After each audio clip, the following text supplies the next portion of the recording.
Hello my loyal subjects, 𝐘𝐿𝐒 here, and today we're getting down and very, very dirty.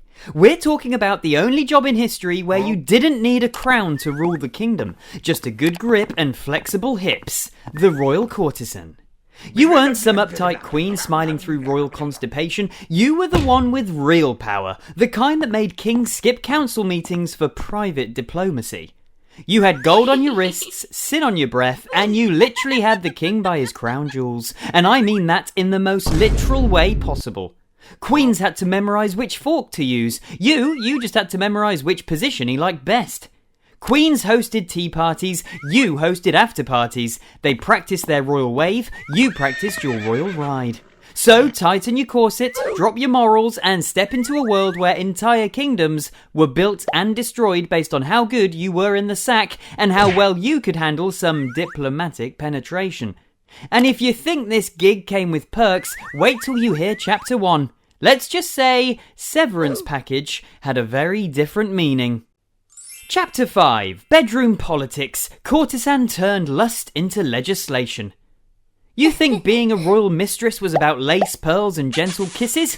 Please. It was about strategy, survival and getting absolutely railed by history, sometimes literally. Every time you spread your legs, a treaty was signed. Every time your hips rolled, a war started. And every time you arched your back and screamed his name, some clueless duke got promoted. You weren't just sleeping with power, you were grinding it into submission from between your thighs. The King's Council spent all day arguing over taxes, but by night, you were the only one balancing his books, mostly by riding him until his vision blurred and he'd sign anything you slid across the sheets.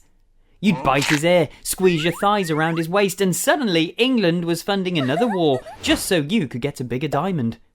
Take Barbara Villiers, Charles II's favourite sin in a corset. She once delayed peace with the Dutch because their ambassador couldn't keep up. You didn't just lie there, you bounced, grinded and worked those hips like your rent depended on it. Because it did. Every night was a performance review and you always finished first. Professionally, physically and loudly. You collected secrets the way other women collected pearls. Who was plotting, who was cheating, who couldn't stay hard long enough to matter. The sheets knew more treason than the throne room. If the king ever forgot who really ran things, you'd remind him by climbing on top, looking him dead in the eyes and making him beg. A man could survive a battlefield, but he couldn't survive you withholding those thighs.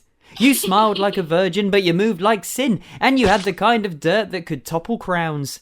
One well-timed gasp during the wrong conversation, a minister's career was over. Every man called you dangerous, and still they showed up rock hard and ready to risk it all. And when you got bored, you became a spy. You didn't just screw the king, you screwed over half of Europe, one thrust at a time, with better angles, better moans, and way better results. Chapter 4. When pillow talk became national security. You're the most desired royal mistress, lying on satin sheets that smell like tears and expensive mistakes. You're pretending to look mysterious instead of fighting last night's wine hangover and the fact that your legs are still sore.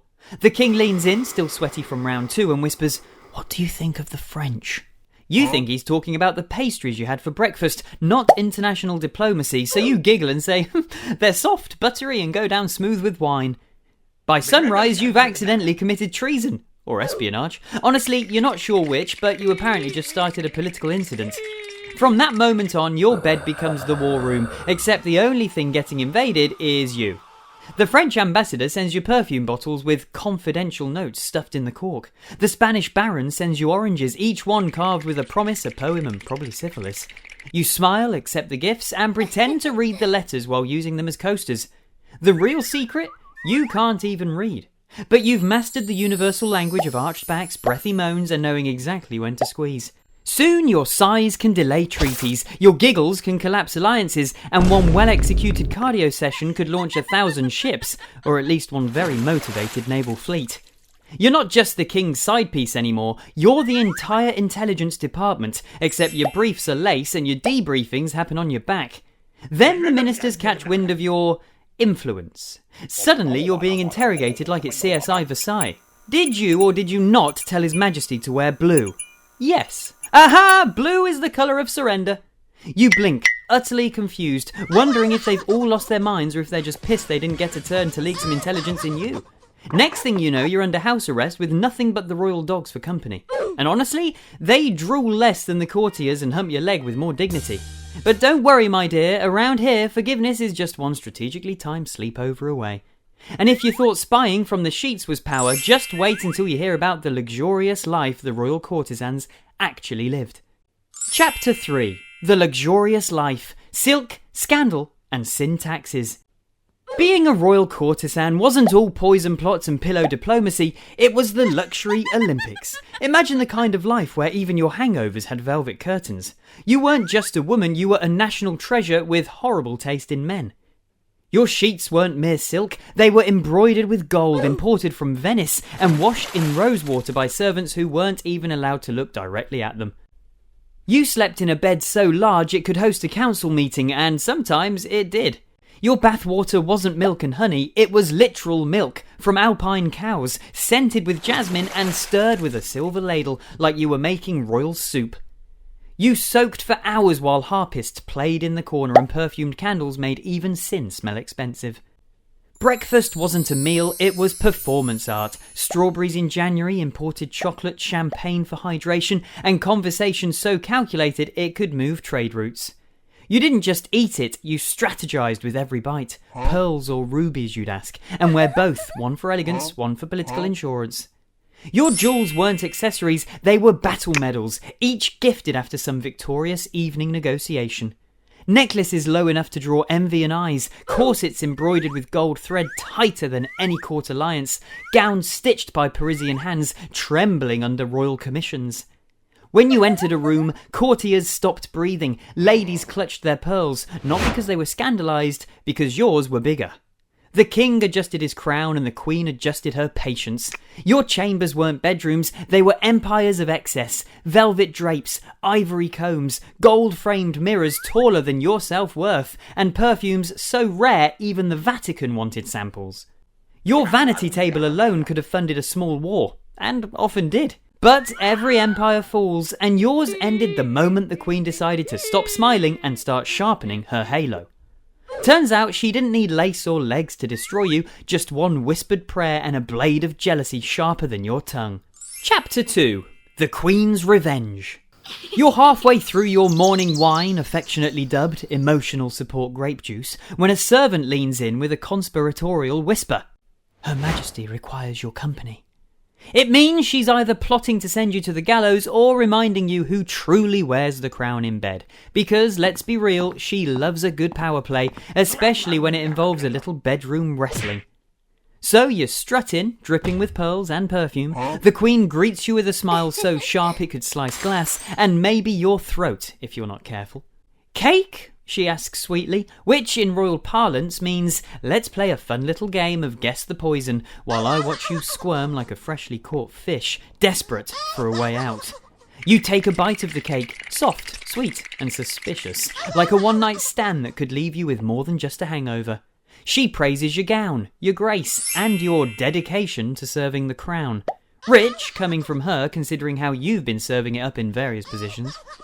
You chuckle politely, clutching your goblet like it's a holy relic, and ponder which fork might double as a weapon in case things get dicey. After all, in this court, you never know when you'll need to fend off both poison and unwanted advances from the royal suite. Then comes the royal favour. A proposal to marry Lord Gasps when he walks, a relic so ancient his birth certificate might as well be carved in stone. The alternative is exile. Honestly, you'd rather share a mattress with the rats. At least they don't need an hour's notice to rise, and they actually know how to nibble without breaking a hip. You choose exile, naturally, because no amount of biting can compensate for enduring the moans of a man who calls it thrusting for the empire. But exile isn't all bad. You trade silk sheets for hay, diamonds for fleas, and somehow sleep better than you ever did under royal pressure. At least the company's less demanding, unless you count the goat who's got a thing for nibbling your hemline and seems more interested in a good time than the king ever was. And if you thought exile was the end, just wait until you discover what retirement really means for a woman who once ruled both the sheets and the state. Spoiler, it involves a lot less court intrigue and a lot more backroom deals, some of which might just require a very specific set of skills. Chapter 1. The Walk of Shame. Medieval edition.